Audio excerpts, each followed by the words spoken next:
Hello, I'm Leah, and today I wanted to talk to you a little bit about failure.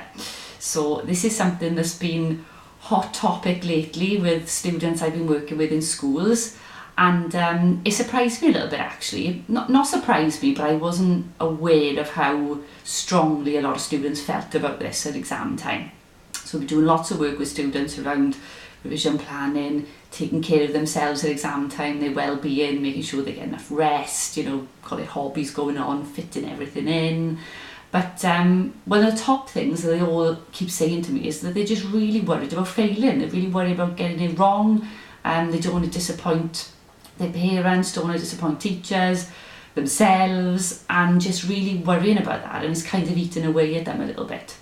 So I ended up doing an assembly on this topic, and so I thought I'd record a quick video for you of the assembly really, and just take you through my take on it and a couple of tips really of how you can get yourself out of this fear zone and this fear of failure and get yourself into a little bit more of a happier place really, and a more productive place when you're studying and revising. So the first thing to let you know is that we all get this, we all get this fear of getting something wrong, failing at something, making mistakes, not being good enough. It never goes away, doesn't matter how old we are. I think we just get better at hiding it or lying about it, to be honest. But so it's always there for all of us. But I think it's us recognising it and knowing where we're in that place and we've gone into that hole of really worrying about stuff that maybe we can't do anything about. So I'm going to talk about the two zones, the fear zone and the trust zone. And the fear zone, you will know if you're in the fear zone and you're worrying about failing or worrying about things that might happen or might go wrong, because these things will probably be coming up. So bad vibes live in the fear zone. So I talk about this as you'll know, when you start worrying and you're starting to doubt yourself and think, oh my God, am I revising enough? What if I don't know the answers to the questions on the day? What if I don't get the grades to go on to my next course? All these things are all kind of future based, and they're worrying about the future. And they start to give us bad vibes, and we tend to know because we'll feel pretty tense. We might feel a bit anxious. We might start to procrastinate, which I am the queen of. So maybe you're studying and you're perhaps thinking, oh, should I do this or should I do that? And then you're worrying and going back and forth with stuff, and then you end up getting nothing done. You might be, plagued with perfectionism. That's another one. You're too scared to do anything in case you get it wrong, so you're worrying about, am I revising the wrong thing? And then you just really doubt yourself, and you get really stuck in this place, and you feel awful, and you've got this feeling of dread. And you also get obsessed with what could go wrong, so you start to focus much more on the failure as opposed to what it could be like if you did really well, or all the things that you already have learnt, rather than the things you still don't know. So you tend to focus a lot on the negatives as well and what could go wrong. And I put on you, the good stuff won't get done in you. So when we're in this place, it's really negative, it's a negative energy, and we're focusing a lot on what could go wrong. And what tends to happen is then no good stuff can get done. So if you're trying to revise or you're trying to study, when you're in this frame of mind, everything just goes to pot. It just doesn't work. Everything feels like just wading through mud, basically. And also we give off quite a bad energy as well to sort of other people around us. So I like to compare this to if say you really like somebody, and when you were with them you got quite desperate about it, and you were like, oh, I really hope they like me and I hope they don't reject me, with that fear of failure again.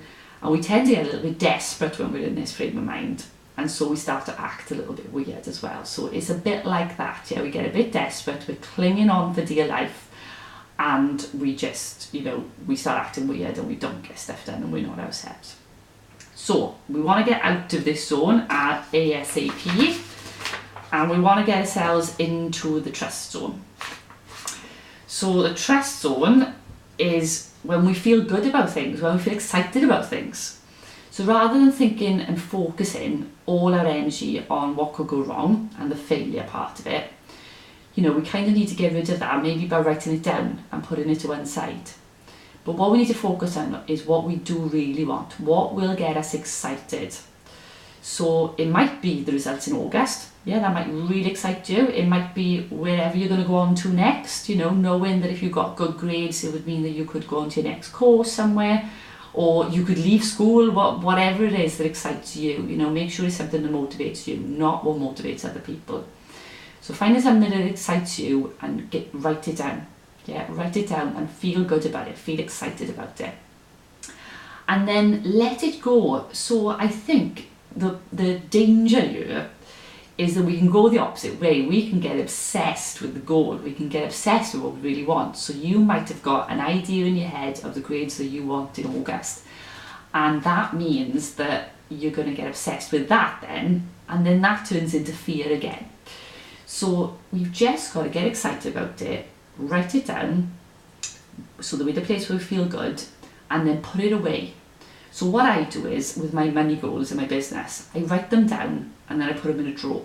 And I stop looking at them. I stop getting obsessed with them. I think I've written it down, I know what I want, and now I'm going to focus on here and now. Because that's in the future. Yeah, that's in the stuff that we can't control. So come back to the here and now, and then say to yourself, I will do my best.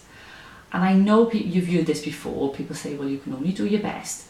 But it really is true. All you can do is your best right here, right now. So start wondering and asking yourself, how can you get there? How can you get to where you want to be? So start writing down some practical things you can do straight away. So it might be that you're going to get your revision plan sorted now.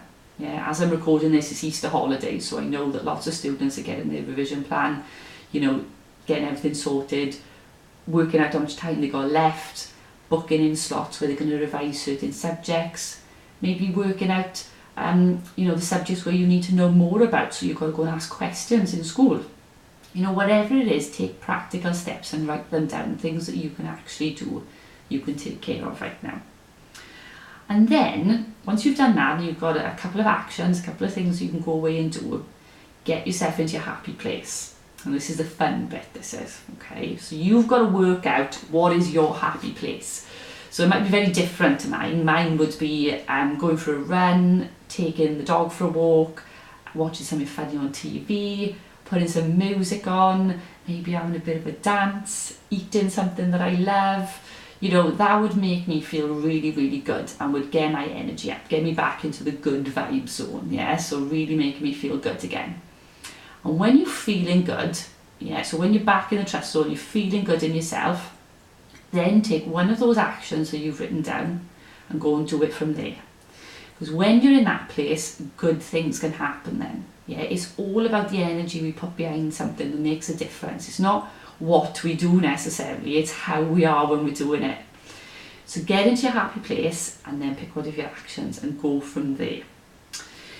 So one thing I'm just going to leave you with is that there are no guarantees. Yeah, I put this here, there's no guarantees, only adventures. And that's true for everything. If there was a guarantee, if there was an absolute formula that meant that, you know, if you revised X amount of hours a day, you know, focusing on these things, then you would get these grades. Yeah, if there was a formula, your teachers would have told it to you by now, yeah, and everybody would just do it, wouldn't they? They'd follow it. So there is no magic formula, there is no guarantees. All you can do is your best and work from a place where you feel good about things, yeah? Working towards something that you really, really want. And whatever the results are in August, you know, whatever you're working towards, you will handle whatever the outcome is, because you have done so far. Yeah, you've made mistakes in the past, you've probably failed at things before, and you're here, you've survived. So trust yourself that you can do this and do it from a good place. Yeah, so go and do that, give it a go, experiment with it, have fun, get into your happy place, and good luck with it. Take care.